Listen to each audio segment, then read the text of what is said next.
रवींद्र धंगेकर आणि गणेश बिडकर यांच्यात वादावादी झालेली आहे। पुण्यातील घोले रोड क्षेत्रीय कार्यालयातील हा संपूर्ण प्रकार आहे। धंगेकर आणि कार्यकर्त्यांकडून धक्काबुक्की झाली आहे। भाजपचे गटनेते गणेश बिडकर यांनी तसा आरोप केला आहे।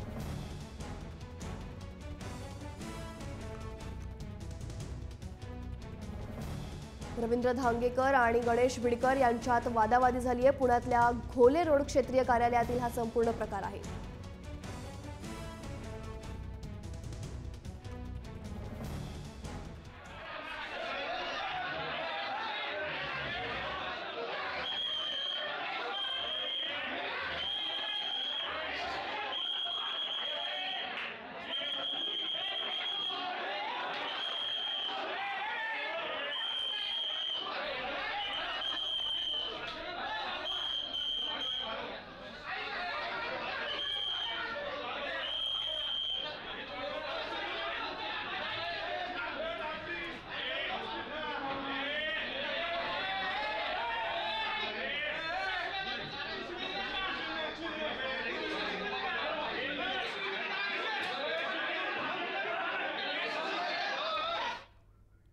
तर आपले प्रतिनिधी अमोल कविटकर आपल्या सोबत थेट असणार आहेत। अमोल, काय अधिक सांगाल? सध्या आपण जे व्हिज्युअल्सच्या माध्यमातून पाहतोय, जो गोंधळ झालाय, रवींद्र धंगेकर आणि गणेश बिडकर यांच्यात वादावादी झाली आहे, काय संपूर्ण प्रकरण आहे, काय अधिक माहिती द्या?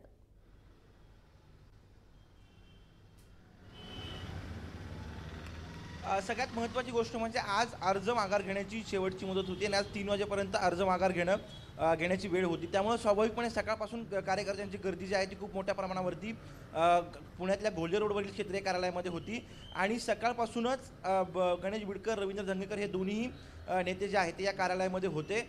ज्यावेळेस गणेश बिडकर यांनी जो आहे तो एका उमेदवाराचा अर्ज माघार घेण्यासाठी त्यांना आणलेलं होतं, त्याच वेळेस रवींद्र धंगेकर आणि असलम बागवान जे काँग्रेसचे अधिकृत उमेदवार, ज्यांना काँग्रेसने अधिकृत एबी फॉर्म दिलेला होता, असे 2 उमेदवार त्या ठिकाणी होते। मात्र ज्यावेळेस असलम बागवान यांनी उमेदवारी अर्ज मागे घेण्यासाठी अधिकृत उमेदवार ज्यांना एबी फॉर्म दिलेला होता ते माघार घेण्यासाठी या कार्यालयामध्ये पोहोचले, त्यावेळेस ज्या कार्यकर्त्यांमध्ये बाचाबाची झाली आणि काही प्रमाणात आपण जे व्हिज्युअल्समध्ये बघतो ते हाणामारीचा प्रकार सुद्धा घडलेला आपल्याला पाहायला मिळतोय। गेले 2 ते 3 दिवस या कार्यालयातलं वातावरण जे आहे ते तणावपूर्ण आपल्याला पाहायला मिळतंय। आता सुद्धा तणावपूर्वक शांतता जी आहे ती या भागामध्ये पाहायला मिळते। पुण्यातल्या घोले रोडचं एक क्षेत्रीय कार्यालय आहे आणि या ठिकाणी सुनावणी जी आहे ते गेले 2 ते 3 दिवस सुरू आहे। महत्त्वाची बाब म्हणजे गेले 2 ते 3 दिवस धंगेकर जे आहेत ते स्वतः या कार्यालयामध्ये ठाण मांडून बसलेले होते। आपल्याला माहिती आहे की गणेश बिडकर यांनी या आक्षेप जो आहे तो घेतलेला आपल्याला पाहायला मिळालेला होता। रवींद्र धंगेकर यांना एबी फॉर्म उशिरा मिळालेला होता, तरीसुद्धा रवींद्र धंगेकर यांना काँग्रेसनं उमेदवारी देण्याची विनंती केलेली होती आणि जे अधिकृत एबी फॉर्म ज्या असलम बागवान यांना दिलेला होता त्यांनी माघार घेण्याची तयारी दर्शवलेली होती। मात्र तरीसुद्धा अधिकारी जे आहेत ते कुठल्याही परिस्थितीमध्ये असलम बागवान यांची माघार जी आहे तो माघार अर्ज जो आहे तो घ्यायला तयार नाहीत असा आरोप जो आहे तो धंगेकर यांच्याकडनं करण्यात येत होता आणि त्यानंतरच बाचाबाची झाली।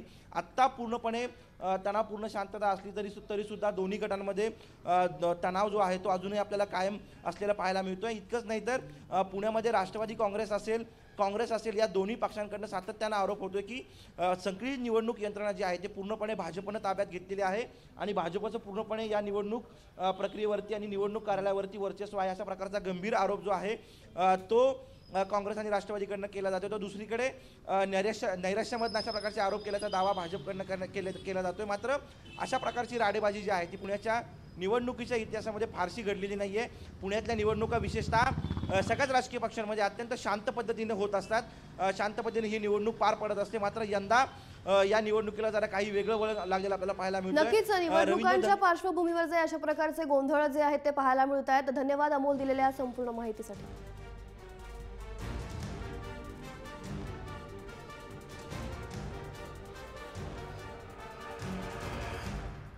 रवींद्र धंगेकर आणि गणेश बिडकर यांच्यात वादावादी झालेली आहे। व्हिज्युअल्समध्ये आपण सध्या पाहतोय प्रचंड असा गोंधळ इथे निर्माण झाला। पुण्यातील घोले रोड क्षेत्रीय कार्यालयातील हा संपूर्ण प्रकार आहे।